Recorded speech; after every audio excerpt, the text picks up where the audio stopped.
Hello students, welcome to your channel that is Step by Step Study. So this is part 3 of your chapter second, that is microorganisms and viruses. Last video में हमने कहाँ तक कर लिया था? We discussed about various foot and mouth diseases in your animals and your crops. The various diseases I have discussed about you in the crops.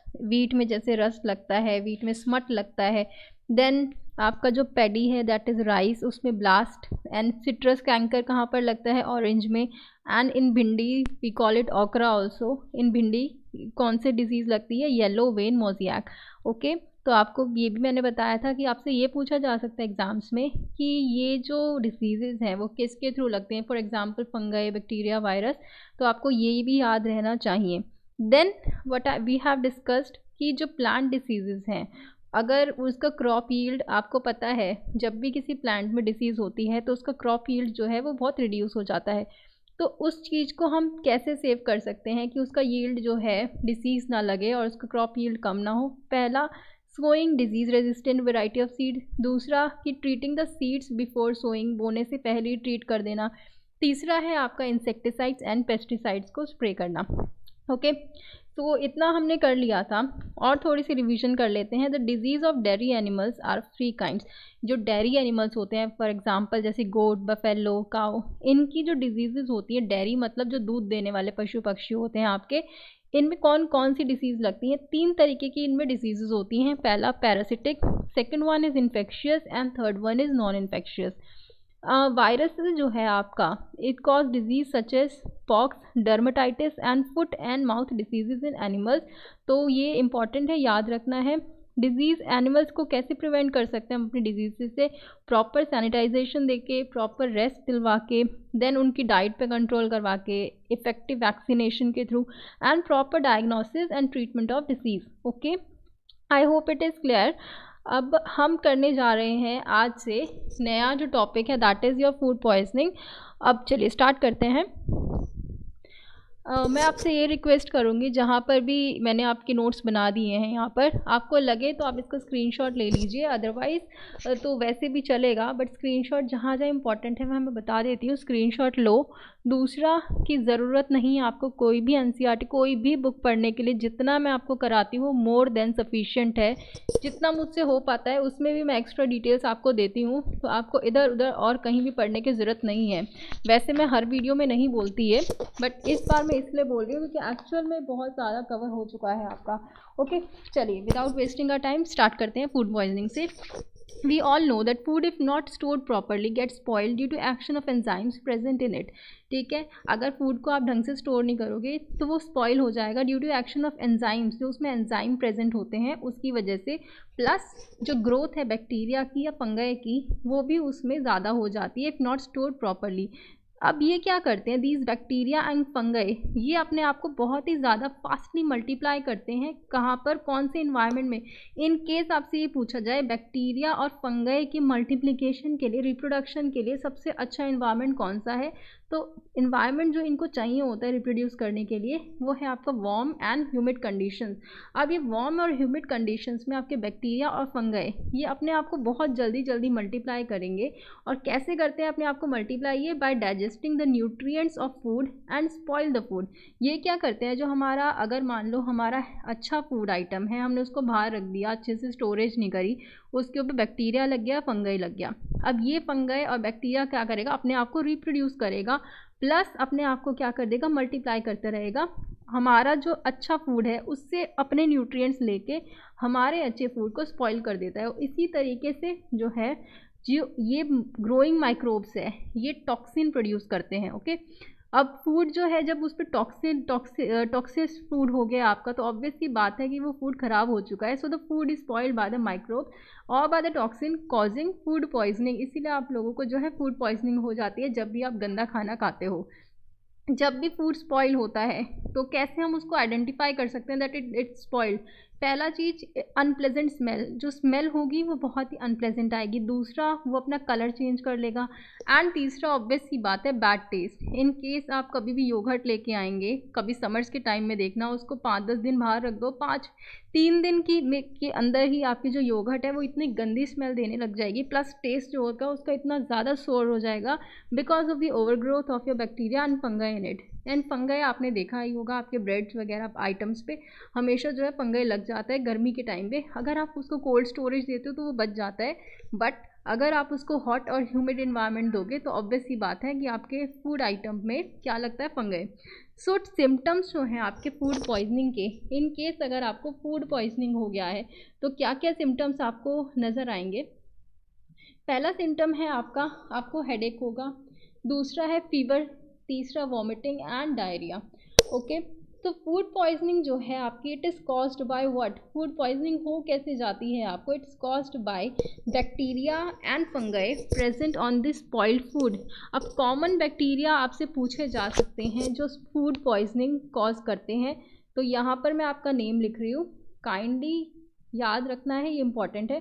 अगर आपसे पूछा जाए कौन सा बैक्टीरिया फूड पॉइजनिंग के लिए रिस्पॉन्सिबल है, तो सैल्मोनेला नाम का बैक्टीरिया है, it's responsible for food poisoning. दूसरा जो बैक्टीरिया है वो है आपका staphylococci. Third one is clostridium, CLOSTRIDIUM, clostridium BOTULINUM, botulinum, ठीक है। And the fourth one is Aspergillus, ASPERGILLUS। ये 4 बैक्टीरियाज होते हैं जो आपकी फूड पॉइजनिंग के लिए रिस्पॉन्सिबल होते हैं, फूड को टॉक्सिन, फूड में जो है टॉक्सिन प्रोड्यूस करने के लिए रिस्पॉन्सिबल होते हैं, ठीक है। जो toxin produce in food by bacteria and fungi, we all know. Traces of जो आपकी फूड पॉइजनिंग है ये कैसे कैसे हो जाती है, एक तो जो माइक्रो ऑर्गेनिज्म से बैक्टीरिया या फंगाई वो उसको ख़राब कर दें, दूसरा आपकी फूड पॉइजनिंग हो जाती है जो टॉक्सिन है आपके फूड में बैक्टीरिया के थ्रू जो प्रोड्यूस होते हैं, अगर आप वो इनटेक कर लेते हैं, तीसरा ट्रेसेस ऑफ पेस्टिसाइड, अगर आप कहीं भी पेस्टिसाइड किसी फूड पे पड़ा हुआ है और आपने वो पेस्टिसाइड वाला कई बार फ्रूट आप खा लेते हैं छिड़का हुआ, तब भी आपको फूड पॉइजनिंग हो सकती है। And the fourth one is metal salts produced by the action of food with material of the container और cooking utensils। मतलब है कि आप जब भी कंटेनर यूज़ करते हो आपकी कुकिंग के लिए, या फिर आपका जो भी फूड मटेरियल है, जब वो मेटल, आप मान लो मेटल का कोई बर्तन यूज़ करते हो और आपका फूड मटेरियल उस मेटल के सॉल्ट के साथ जो है रिएक्ट कर जाता है, तो भी जो है फूड पॉइजनिंग हो जाती है। तो ये आपको ध्यान देना है कि ज़्यादा से ज़्यादा आपको क्या यूज़ करना है। एल्यूमिनियम की कढ़ाई नहीं यूज़ करते कभी भी, एल्यूमिनियम की कढ़ाई इज़ डेंजरस। हो सके तो आप आयरन की कढ़ाई यूज़ करें, और आयरन से भी बहुत अच्छा एक ऑप्शन हमारे पास आजकल आ गया मिट्टी के बर्तनों को यूज़ करने का। It's very healthy and very safe option, तो आप सभी उसी को ज़्यादा ऑप्ट करें। ओके, अब आपसे पूछ सकते हैं एक क्वेश्चन कि जो एफ्लाटॉक्सिन है, एफ्लाटॉक्सिन क्या है, it is a toxin produce during growth of fungi and called Aspergillus. अगर ये जो मैंने आपको बताई है एस्परगिलस, ये है क्या आपका फंगाई है, एंड ये कौन सा टॉक्सिन प्रोड्यूस करता है, तो ये प्रोड्यूस करता है एफ्लाटॉक्सिन। ओके, अब जो ये टॉक्सिन है दैट इज एफ्लाटॉक्सिन, ये क्या करता है, ये आपका लिवर डैमेज करता है। I hope it's clear. Then आपसे पूछा जा सकता है द बैक्टीरियम स्टेफिलोकोकी, ये क्या करता है आपका, it causes food poisoning. Food poisoning कैसे करेगा, by producing a heat resistant toxin in the food, एक हीट रेजिस्टेंट टॉक्सिन फूड में जो है आपके बना देता है ये। ओके, तो जब अब वो हीट रेजिस्टेंट है तो आपका टॉक्सिन जो है वो फूड में हमेशा रहेगा, चाहे आप उसको कुक भी कर दोगे तब भी वो किल नहीं होगा, because it is heat resistant. Okay, चलिए आगे चलते हैं। So how to identify food poisoning, ये हमने कर चुके हैं, unpleasant smell, change odour and bad taste. Then symptoms of food poisoning and agents responsible for food poisoning that we've already discussed। Symptoms है आपके headache, fever, vomiting, diarrhoea. And food poisoning होती कैसे है आपकी, bacteria and fungi present on the food. Common bacteria कौन कौन से responsible हैं आपकी फूड पॉइजनिंग के लिए, तो it's salmonella, staphylococci, clostridium botulinum and aspergillus. Now we comes to food preservation. हमने फूड पॉइजनिंग कर ली है, अब हम करेंगे फूड को प्रिजर्व करो भाई, ताकि पॉइजनिंग हो ही ना पाए।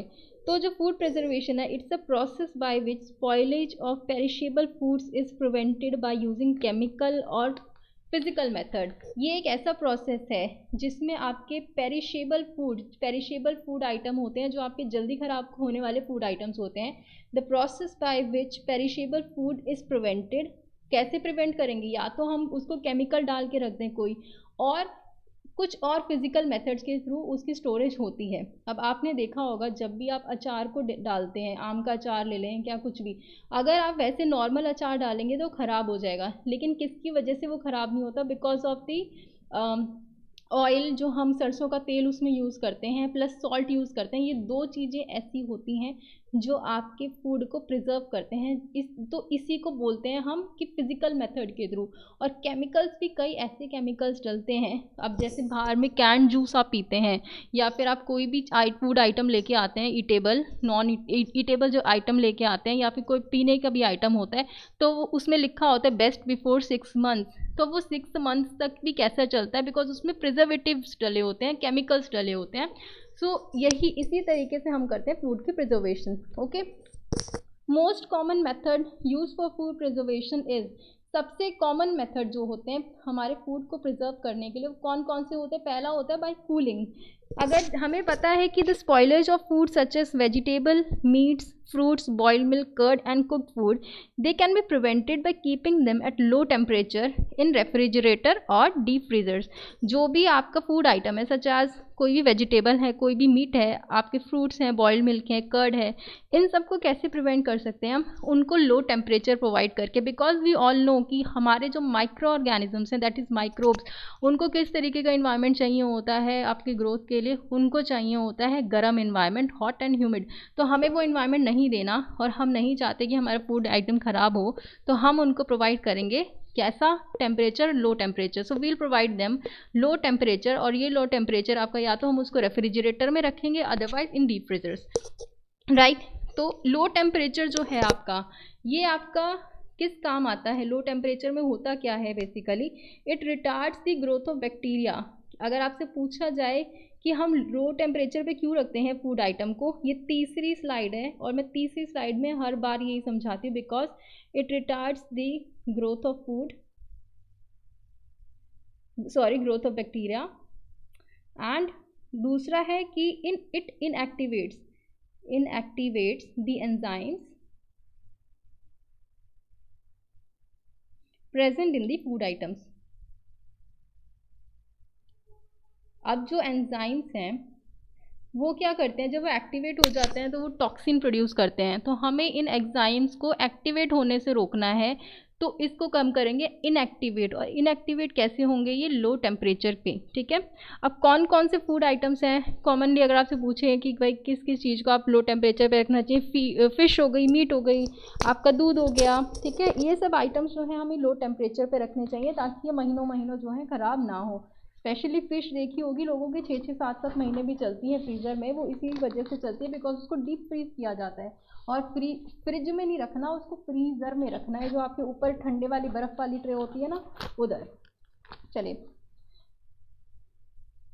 The next method is by heating and cooling treatment. ये हमने अभी करा था पहले भी। हीटिंग और कूलिंग ट्रीटमेंट है क्या आपका? Basically it is pasteurisation. Then आपसे पूछा जा सकता है कि पेस्चराइजेशन का मेथड जो है, या फिर ये फूड प्रिजर्वेशन का मेथड जो पेस्चराइजेशन है, इसको किसने इन्वेंट करा था, किसने डेवलप करा था? तो एक फ्रेंच साइंटिस्ट थे आपके, Louis Pasteur, he developed the method of pasteurisation. इस मेथड में, ये मेथड यूज़ होता किसके लिए? Pasteurisation, it is used for preserving your milk. अब इस मेथड में your milk is heated above 60 to 65 degree Celsius. 30 minute तक 60 से 65 डिग्री सेल्सियस तक आपकी मिल्क को जो है वो हीटअप करा जाता है, ताकि जो उसमें जितने भी बैक्टीरिया प्रेजेंट हैं वो मर जाएं। एंड देन उसको सडनली कूल किया जाता है बहुत तेज़ी से, ठीक है, ताकि जो रिमेनिंग बैक्टीरिया हैं उनकी भी जो ग्रोथ है वो रुक जाए। And then milk is filled into sterilised bottles और पाउचेस। स्टेरलाइज्ड मतलब जो बिल्कुल स्टेरलाइज कर देते हैं, उसको क्लीन कर देते हैं, उसमें से सारे जो वायरस जर्म्स हैं वो मार देते हैं। स्टेरिलाइजेशन का मतलब ये होता है, राइट। देन दूसरा मेथड है आपका बाय डिहाइड्रेशन। डिहाइड्रेशन क्या होता है, जब हमारी बॉडी में डिहाइड्रेशन होती है तो क्या होता है, एक्सेस ऑफ वाटर जब रिमूव हो जाता है बॉडी से, तो this process is known as dehydration. तो सिमिलरली अगर हमें अपने फूड आइटम्स को स्टोर करना है, we will do it by dehydration process. Dehydration में है आपका removal of water from your fruits and vegetables, this is known as dehydration. अब डिहाइड्रेशन का बेनिफिट क्या है, डिहाइड्रेशन का बेनिफिट है आपका, it reduces the moisture content of food and retards the growth of food spoiling micro organisms. Dehydration में क्या होगा, हमारे माइक्रो ऑर्गेनिजम्स को दो चीज़ें चाहिए ग्रो करने के लिए। पहला क्या, गर्म इन्वायरमेंट, दूसरा हॉट ह्यूमिड और अच्छा मॉइस्चर होना चाहिए। मॉइस्चर में तो बहुत जल्दी बैक्टीरिया और वायरस ग्रो करता है, तो हमें वो जितने भी फेवरेबल इन्वायरमेंट हैं उससे ले लेने हैं। तो डिहाइड्रेशन में आपका मॉइस्चर कंटेंट जो है वो हम निकाल देंगे, ठीक है। अब जैसे ही मॉइस्चर कंटेंट गया, जो ग्रोथ है आपके बैक्टीरिया की, माइक्रो ऑर्गेनिज्म की, वो ऑब्वियस ही बात है रिटार्ड हो जाएगी। रिटार्ड होना मतलब कम हो जाना, रुक जाना, एक तरीके से हम बोल सकते हैं। अब डिहाइड्रेशन दो तरीके से होती है, कौन कौन से, पहला है आपका by, first one is by sun drying और बाय स्मोकिंग। ये आपको याद रखना है in case they ask you. दो कौन कौन से मेथड है डिहाइड्रेशन के, तो one is sun drying and the second one is smoking. Sun drying में कौन कौन सी चीज़ें हम जो है सन ड्राइंग से आप सेव कर सकते हो, तो one is cauliflower, the second one is spinach, spinach is your palak, cauliflower आपकी गोभी। Then we have fenugreek, FENUGRREK, fenugreek seeds होते हैं कौन से, मेथी दाना जिसको आप बोलते हो। And the fourth one is ginger. ये जो चार चीज़ें हैं हम इसको सन ड्राई करके रख सकते हैं। मेथी दाने आपने देखे होंगे, उसको भी आप सन ड्राई करके रख सकते हैं। कॉलीफ्लावर भी आपने देखी है, स्पिनच को भी सन ड्राई करके रखते हैं, और ड्राइड जिंजर भी आपने खाई होंगी, ठीक है। स्मोकिंग के मेथड से, स्मोक्ड फिश कभी खाई है, बाहर मार्केट में मिलती है स्मोक्ड फिश, स्मोक्ड मीट, तो उस मेथड से आप अपनी मीट को और फिश को, ये दो चीज़ें हैं जिनको आप क्या कर सकते हैं, सेव कर सकते हैं। देन तीसरा मेथड है bye using salt and sugar, चीनी और नमक के थ्रू आप इसको बचा सकते हो। We all know the presence of high concentration of salt that is 15 to 18% removes water from the food material, है ना। अब क्या होता है, this retards the growth of bacteria and prevent this food spoilage. अब ये जब हम सॉल्ट या शुगर किसी भी आइटम में ऐड करते हैं तो ये हमारा जो वाटर है उसमें से, फूड मटेरियल में से जो वाटर होता है उसको रिमूव कर देता है, जिसकी वजह से आपकी बैक्टीरिया की ग्रोथ को रिटार्ड कर देता है, ठीक है। हाई कंसंट्रेशन, अगर हम बहुत ज़्यादा मात्रा चीनी में उस किसी चीज़ को स्टोर करते हैं तो भी जो हमारे बैक्टीरिया की ग्रोथ है वो रिटार्ड हो जाती है, and this prevents food spoilage. अब ये सॉल्ट का तो आपको पता ही है, अब जैसे ही अगर आपको अचार वचार डालना होता है तो आप नमक यूज़ करते हैं, तो ये जो नमक है ये बैक्टीरिया की ग्रोथ को रिटार्ड कर देगा। नेक्स्ट दूसरा है शुगर। अब कभी भी आपने आंवला देखा होगा, ये जब आंवला डालते हो, आंवला का मुरब्बा, ये मुरब्बा कैसे सेव रहता है आपका, क्यों नहीं सड़ता ये, बिकॉज उसमें शुगर कंटेंट बहुत ज़्यादा होता है, और जिस चीज़ में भी शुगर कंटेंट बहुत ज़्यादा हो, हाई कंसंट्रेशन में, जैसे 68% तक जो अगर आपका शुगर कंटेंट है उसमें, तो वो चीज़ कभी ख़राब नहीं होगी, okay. Then fourth method is by using oil and vinegar. अगर आप ऑयल या विनेगर यूज़ करते हैं, vinegar, oil, citric acid, spices, they also act as preservatives by not permitting your bacteria to grow in this environment, ठीक है। जैसे कि आप वेजिटेबल्स हैं, फ्रूट्स हैं, मीट है, फिश है, they are generally preserve by this method. In case आपसे पूछा जाए ऑयल और विनेगर कहाँ पर यूज़ होता है, आपके जो वेजिटेबल्स, फ्रूट, मीट, फिश, जब भी आप फिश को स्टोर करना चाहें तो आप फिश को ऑयल में लपेट के, ऑयल उस पर लगा के या फिर विनेगर यूज़ करके उसको सेफली स्टोर कर सकते हैं, वो सड़ेगी नहीं। और कौन सा मेथड है आपका, by heating and canning.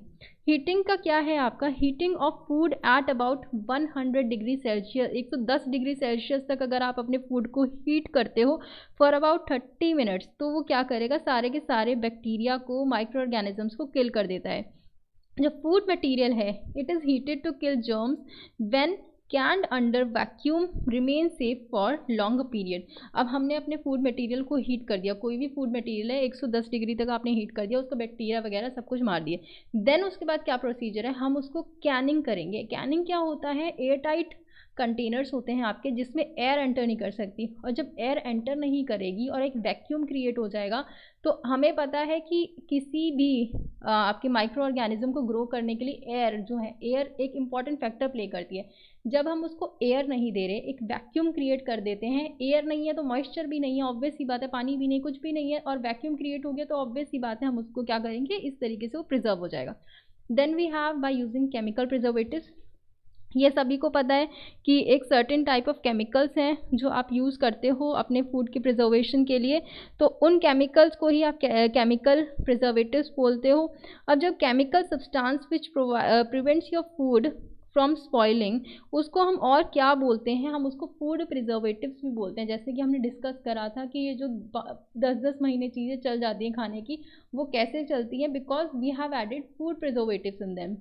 And then last one is by vacuum packing. Vacuum आपको पता ही है, एयर टाइट अच्छे से पैक कर दो, सील्ड पैकिंग। उससे क्या होगा, ना ही तो मॉइस्चर अंदर आएगा, ना मॉइस्चर बाहर जाएगा, ना ही कोई ऑक्सीजन आएगी, तो उसमें क्या है, नाइट्रोजन फ्री रहेगा, ठीक है। With the air from such packages is remove by evaluation and flushed with oxygen free nitrogen. और उसमें क्या होता है, जो आपके चिप्स वगैरह के पैकेट होते हैं उसमें आपकी ऑक्सीजन तो होती नहीं है, तो ऑक्सीजन की जगह क्या होता है, आपको कोई तो गैस प्रेजेंट होती है ना, तो हम उसकी जगह करते हैं आपकी नाइट्रोजन को fill. Okay, I hope it is clear. अब हम डिस्कस करते हैं advantages of your food preservation. हम ये फूड प्रिजर्वेशन करते क्यों हैं।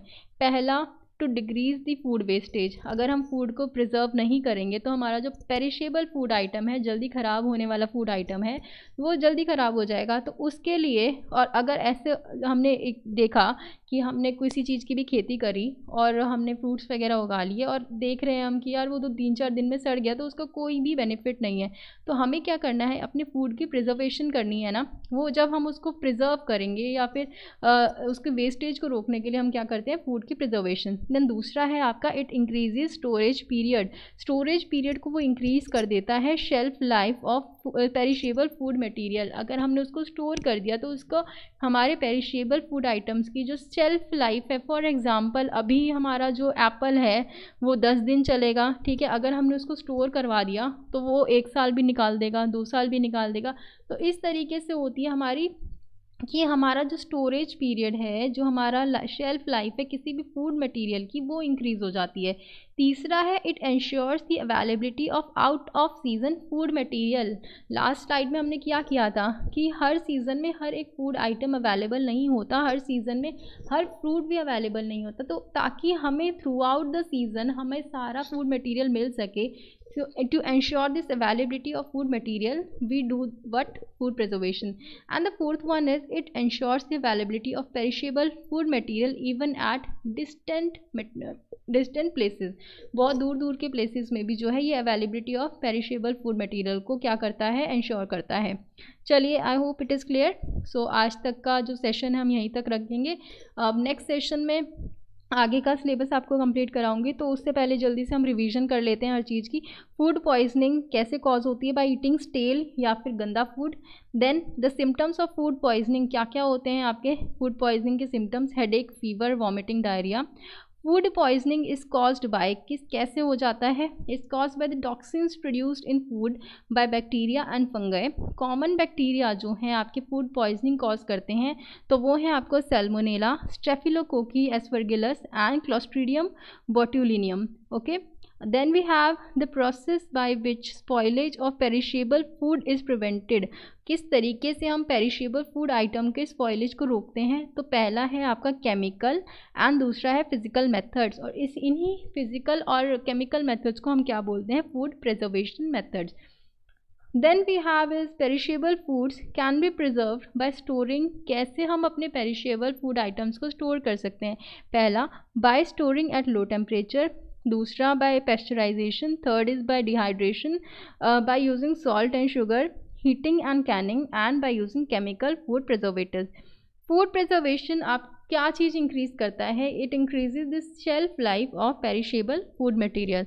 So from tomorrow I will discuss about nitrogen fixing. What is nitrogen fixing? Nitrogen fixing होती है जब आपके एटमॉस्फेयर की नाइट्रोजन को यूजफुल नाइट्रोजन कंपाउंड्स में तोड़ा जाता है, तो उसी को नाइट्रोजन फिक्सिंग बोलते हैं.